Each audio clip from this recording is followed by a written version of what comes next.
So I just want to say, well done, you guys. You're amazing. Whatever you do with this week, it doesn't matter whatever happens with this week, you're amazing. You've shown up. You've shown up for yourself. So be very proud of that. The next thing I'm saying is, how is everybody doing? We're on day 2, realistically. We did a tracker with hours on because if people are really struggling, everybody's going to get some hours while they're sleeping. So you will feel like a success for not drinking some of the day, even if you were asleep.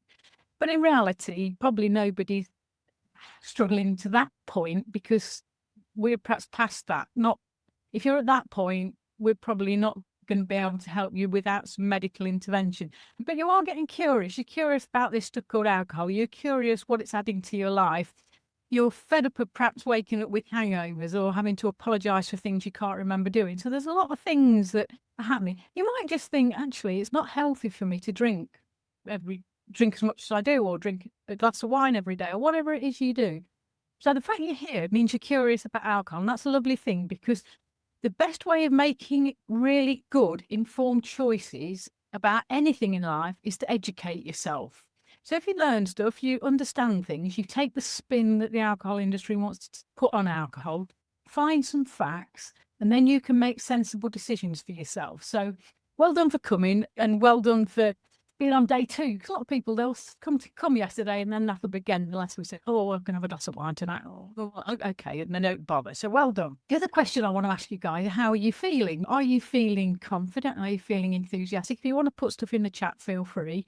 Are you finding it difficult after just a day? Because all these things are giving you information. They're giving you information about how you relate to alcohol. And if you've got a journal, jot these sort of things down, how you're feeling, what's happening, because in years gone, a few more years, you'll look back and you think, gosh, was that how I was then? Because we forget about these sort of things. And it'll remind you of different things throughout your day. Do you have a trigger at a certain point in time? Are you easily pushed by other people? You're not going to drink and then everybody else is drinking, so you want to fit in. What is it you're using alcohol for? And one of the things that I'll talk to you a little bit about me in a minute, but sort of 7 years ago, finding a good reason for wanting to stop is a very important thing. So that's where the Finding Your Why exercise came. I invented it, it is probably 7 years ago, for the London group. We weren't doing Zooms then, we were all on WhatsApp.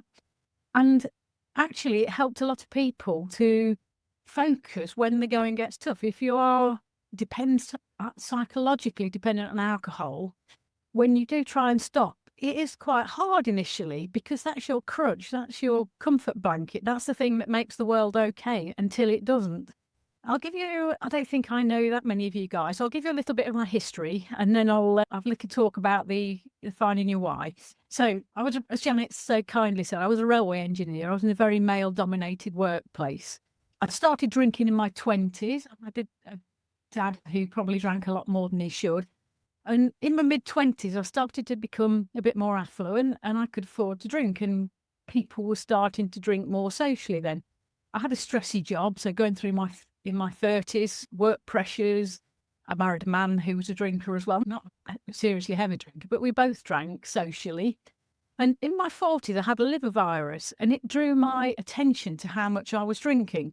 And people drinking half a bottle of wine a night, going out with friends, everybody drank. It didn't flag up to me that actually I was drinking more than was healthy to me. Did I know what a unit was? Probably not. I didn't give a shit, really. It was just, you have a drink, you go out with your mates, you have some fun, you get a few hangovers. The downside of drinking is the older you get and the more you drink, the worse the hangovers get. But you don't appreciate this. Your body metabolizes it better when you're younger. But I had this liver virus in my 40s, and I stopped drinking for the best part of 9 months. And my husband, unfortunately, asked the doctor if I could start drinking again. And he said, yeah, just 1 or 2 glasses of wine a week. I wouldn't have more than that. And I can't do 1 or 2 glasses of wine. I have a defective off switch. So when I start, I don't stop. So I had a decade of trying to moderate, because how could I not have alcohol in my life? Trying to moderate. I'd moderate for a bit, and then my drinking would ramp up. And then I think I'm going to quit. And then I'd fail at that, and then on and on, this cycle of trying to give up and trying to cut down and starting drinking again, and drinking creeping up. And in 2014, when I was 50, I read Jason Vale's Quit Drinking book, and I packed up. But it was absolutely brilliant until I got to my wedding anniversary, and I thought, oh, I can just have one glass of champagne. Moderation Mary, Association Alice, oh, one glass of champagne. So that was me back on drinking again. So that didn't work. I did do well that year. I lost 2 stone and I did feel so much better for not drinking, but the drink crept back in again. And then time went on, and in 2016, 2018, I was having an awful lot of digestive problems, and I ended up going to see a consultant, and I got bollocked for drinking too much. He said, try and cut your drinking down. Now, that's difficult for me because I'd spent more than 10 years trying to cut my drinking down, and it didn't work because it was a sawtooth. I'd cut down for a bit, it'd go up. I'd cut down, it'd go up. On and on it went. And I'd got to go back and see this guy, and I'd either got to lie and say I'd stopped drinking, or I'd got to stop drinking. And at that time, Claire Pooley's Sober Diaries had just come out, and this book jumped off the shelf at me, and I read it, and I thought, wow, this is amazing. And then I read Claire Pooley's blogs, and then she was advertising this World Without Wine it was then, long time ago, World Without Wine, London workshop. And I thought, should I go, shouldn't I go? Yeah, I've got to go to London, and I've got to tell a room full of strangers that I'm a pisshead. And I watched the ticket numbers going down and down. In the end, I thought, oh, stuff it, I'm going to go. And I bought the last ticket to Janet's first London workshop. And the rest, as I say, is history, because yes, I was a month sober, and I met some amazing people, and my life changed fundamentally from that point. Yes, I'm trying to think, I'm 7.25 years sober now, and I credit an awful lot of that to Janet and to Tribe Sober as is now, and to the support of this team. So when I look back at that time, because it seems a long time ago to me now, I tried to stop drinking an awful lot of times in those 10, 15 years, or cut down, or to moderate, and I never managed it. And I'm saying to myself, well, why did I succeed this time in 2018 when all the times I tried before I failed? In the past, I'd spent a load of time trying to moderate, and I'd fail. Trying to quit completely, I'd fail. Setting myself drinking rules: if I don't have anything in the week, then I can have one drink on Friday. I'd fail. I'd make bargains with myself, and I'd break them. I'd fail again. I'd make promises to other people, to my husband, or no, I'm not going to drink this day, or I'm going to drink less, and I'd fail. And you're getting the theme here. I kept failing. And every time I tried to moderate or quit, it was because I should drink less. I should be able to moderate. I should look after my health. I should be a better wife, daughter, friend. My husband, the doctor, my parents said I should drink less. Lucy, you should drink less. Blah, blah, blah, blah. In reality, I knew I should. But deep down, I didn't want to, because I couldn't perceive a life that didn't have alcohol in it. I thought all the joy would go from my world. And I think this time, in 2018, when I started, I didn't necessarily want to stop drinking at that point. But as the days became weeks, became months, the penny finally dropped. I didn't want to drink anymore. I wanted to choose a better life. And the critical word here is want, not because me, or anyone else for that matter, said I should. And then I thought, how do I change my I should quit drinking into I want to quit drinking? And that's where the finding your why exercise came. Why do you want to stop drinking? So hopefully some of you guys have done the finding your why exercise. If you haven't done it yet, please, and you're watching this on capture, please do it, because it really starts to focus your mind on what are your reasons for stopping drinking. And it will be tough. If we're psychologically dependent on alcohol for some reason, it's our comfort blanket, it's our stress reliever, it's papering over bad relations, whatever it's doing. You've got to find a real reason why you want to stop drinking to make you keep focusing on the reason you're doing it when times get tough. And it's hard in the early days to stop drinking. So if you're doing the finding your why exercise, you'll have some things that you've got that you can look at. And when you're having a trigger, or you're having a craving of some description, a wine which comes calling, or your best friend says, I'll just have one, you'll be fine, you don't drink much.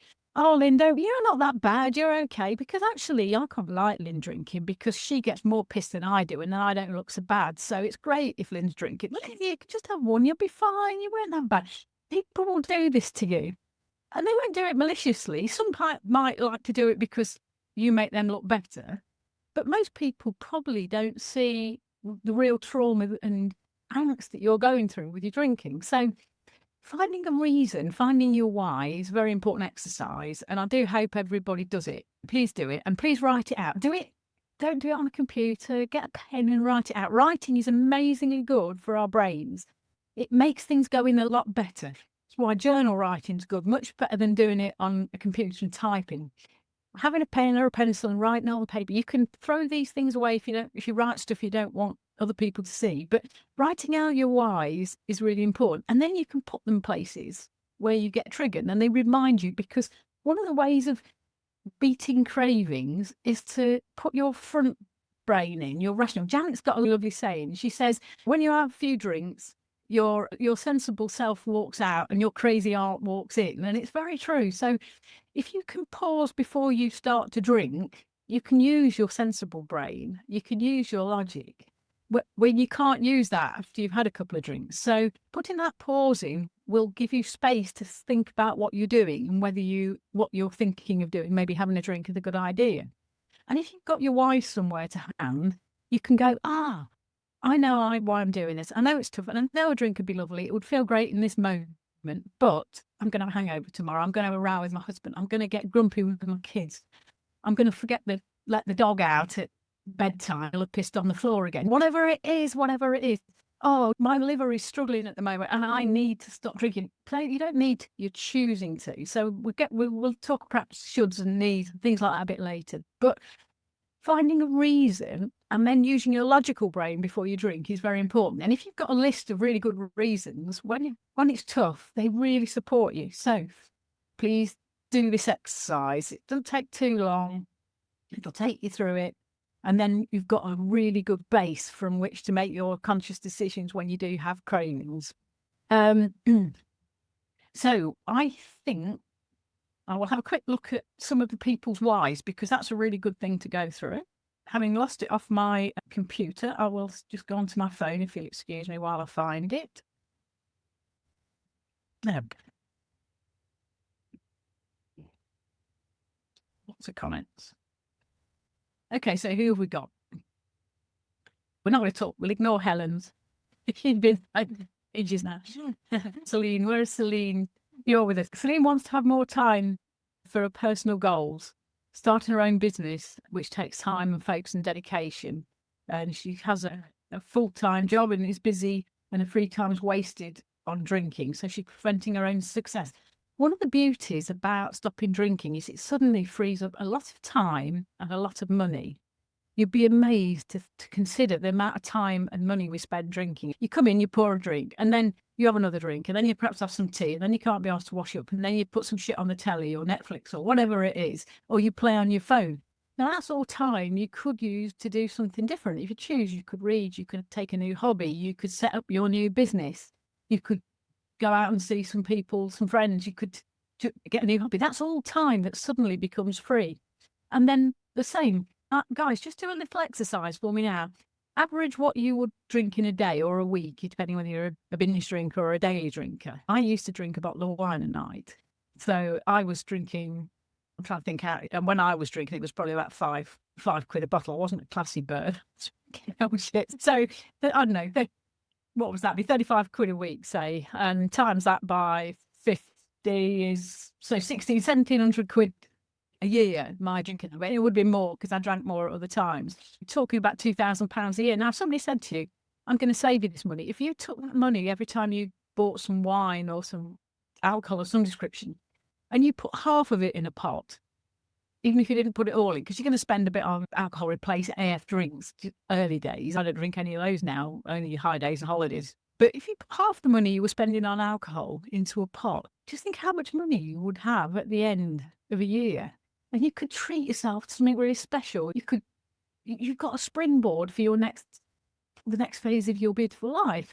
And we don't want to sit around wasting a life. We're lucky to get this life. We're lucky to have the time to do the things we do and have the people in it. Or if we're not happy with our lives, we've got opportunities to change them. But you're never going to change them when you're sitting looking down a bottle in a wine in a bottle. I'm trying to think. There was a lovely statement, Janet, at Zoom.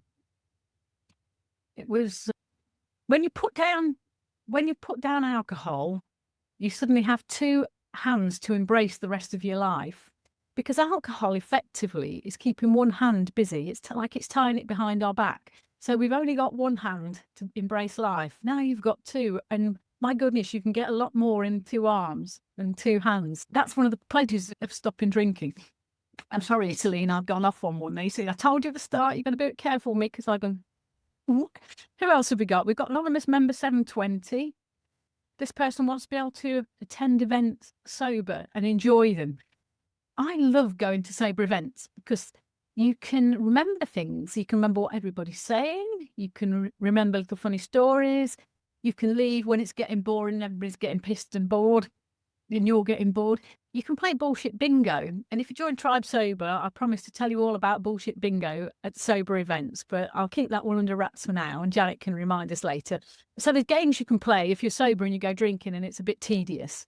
And I also find different places and different people. I love having breakfast parties now, because nobody drinks at breakfast unless they've got a monster hangover and it's not a school day. So you can go and have a really good time with people. Nobody expects to drink. And then you've got the rest of the day to do something exciting that you want to do. And you don't have a load of shit and mess and whatever. If you have a party, you don't have a load of clearing up to do. So breakfast parties are really good. Stephen says he wants to improve his prospects of getting a job or regular work. And that's a really good idea, because he's saying, actually, if I'm sober, I'll have a lot more time, energy, clarity of mind to put myself over. And if I don't know Stephen, and I don't know his circumstances, I'm sorry, Stephen, but if you're an anxious sort of person, then getting some help with your social anxiety will benefit you for the rest of your life. Drinking because you're socially anxious will never solve that problem. You will always be socially anxious, and you may be under par, and you may have a hangover, and you may be embarrassed because you did something twatty, and that makes it 10 times worse. So by stopping drinking, you're suddenly giving yourself the opportunity to grow and learn new coping skills for life, because most of us drink because we're trying to cope. It's not a character flaw. It's not a weakness. You are not a bad person. It's an addictive substance that is being pushed to us. If they created alcohol today, it would be a Class A drug. It's only not a Class A drug because it's been knocking around since time immemorial, and governments make a lot of money out of it from taxation, and companies make a lot of money out of it from pushing a legal drug. And I know there's millions of people in the alcohol industry that would lose jobs or whatever, but it is a very addictive substance, and it does damage our health. So actually, by stopping drinking, we're giving ourselves a huge opportunity to become more healthy, to learn coping strategies. I've had to learn lots of stuff. The amount of stuff I read now and do is phenomenal, because I don't drink. And my coping with life is much, much better. There's not much that knocks me off my perch anymore. And if something does, it's never, oh, I'm going to have to go and get a drink. I never get cravings for things that upset me. I deal with my emotions. I probably drank because I didn't deal with my emotions terribly well. So learning to deal with your emotions is a life skill you'll take forward. Drinking is never going to help you teach you to learn to deal with your emotions. Heidi wants to. Now, this is interesting. We've got Heidi here. Tick, tick, tick, tick. I didn't see her, Liz. No, nothing. Heidi says I need to be fully present for my family. Now, that's an interesting statement, and the interesting word there is need, because this is what I was saying about should and what you need. You don't need to be anything. You can be whatever you want to be. You don't need to be anything. You want to be. You choose to be. So she wants to be present for her family, and she needs to do that because she thinks it'll make something better in her life. So she doesn't need to do anything. She chooses to do it. We all have choice. We can choose to drink. We can choose not to drink. So try and lose the desperation words and the guilt words and the shame words. We shouldn't do this or we shouldn't do that. It's none of the shoulding. I choose is an incredibly empowering thing to say. I choose not to drink, not I need not to drink. I shouldn't drink. They're diminishing words. So we're going to start to learn how to change our vocabulary, change our thinking a little bit, and then take control of our life, because this is all about self-control and learning to love yourself a bit more. I'm not perfect. Sometimes I'm perfect, but a lot of the time I'm not. We're all flawed beings, and that's fine. We're all perfectly imperfect. Learning to love yourself and take control of your life is a very important thing that you can do when you choose to stop drinking. Who else have we got? Chantal. Chantal. She wants to be mentally and especially spiritually focused. Now that's a really beautiful one and very interesting again. I was brought up in church. I've done Buddhism and all sorts of different things, and I was always sitting on the fence about it all. And since I've stopped drinking, I've read a lot of books, and my spiritual side is growing and growing, and it's been a very interesting journey. So, if you want to be more mental clarity, or to be more spiritually aware, then sobriety gives you the opportunity. It gives you a clear brain to do anything you want to do. Anything you want to do. It doesn't mean you'll achieve it. It doesn't mean you'll succeed, but it means you can start and you can try. And you're better to regret something you've done than something you've not done. So actually, and you can make choices about what you're doing. So I know I sound a bit like a reformed alcoholic. That's a bit, oh, drinking is what evangelical fantastic. My life. It's a difficult thing to not say, because actually you do find a life. Do whatever you want with your life. You can do nothing. You can change the whole world. You can be somewhere in between. Everything in life is a spectrum, but actually you get that choice, and alcohol takes that choice away. Alcohol diminishes your life. Alcohol holds one hand back. So by stopping drinking, you can try all these new things. You get over the tough bit at the start, and you start to learn and you start to grow. And if you do that work and you start to enjoy your own company, enjoy your own clarity, enjoy your own wisdom, and grow your wisdom, I can't see why you would want to go back to drinking, because it takes so many things away. What Janet said was, well, have you got more to lose or more to gain? And actually, when we're stopping doing something that we like, or as a comfort blanket, we look at all the things we're going to lose. But when you talk to people that have been sober for 6 months, 12 months, they don't say, oh, I didn't fit in with my friends, or, oh, I can't relax, or they didn't tell you anything they lost. They told you what they gained. And the losses are very temporary. And those things that you lose aren't really worth losing. Who wants to keep a hangover? Who wants to keep poor skin? Who wants to keep poor health? Who wants to have dysfunctional relationships because people don't trust you, or they don't know how you're going to react? Those things are all sort of things that you lose, and you gain trusted relationships. They know where they are with you. You learn to set boundaries. Your health will improve, your skin will improve, your eyes will become shiny, your face will become less puffy if you don't eat lots and lots of chocolate. I am still too much chocolate. Don't eat lots of chocolate when you stop drinking. You probably will, but hey, you can lose the chocolate pounds later on when you control your life. The last thing I will say about this finding your why, one of the things we try and do with whys is turn them into positive affirmations. And so one of my top one for me, packing up drinking, was I wanted to have better health. That was one of my whys. And rather than say I want better health, because that's implying you haven't got it, try and turn it into a positive affirmation. I have good health. I have great relationships. I am spiritually enlightened, whoever the spiritual lady was. Change them into things that are positive statements and say them to yourself, because your brain doesn't know the difference between reality and imagination, as it were, or your body doesn't. So if you turn these into positive affirmations, you start to be the person that you want to be. So you don't say, oh, I'm trying to stop drinking. You're not trying to stop drinking. You don't drink. I'm a non-drinker. That's how you're going to put yourself to the world. And it's scary at the start, but I don't drink. And find ways of turning people down. You don't have to tell anybody anything. You can lie. You could say, why aren't you drinking? I was 50 something. What am I now?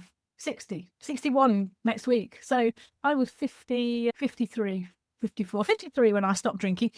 And people said, why aren't you drinking? I said, oh, because I'm pregnant. And they'd look at me and you could see them going, and they'd go, when's your baby due? And I used to say whatever it was plus 10 months. So it was very obvious I wasn't pregnant. And then you'd look at that confusion.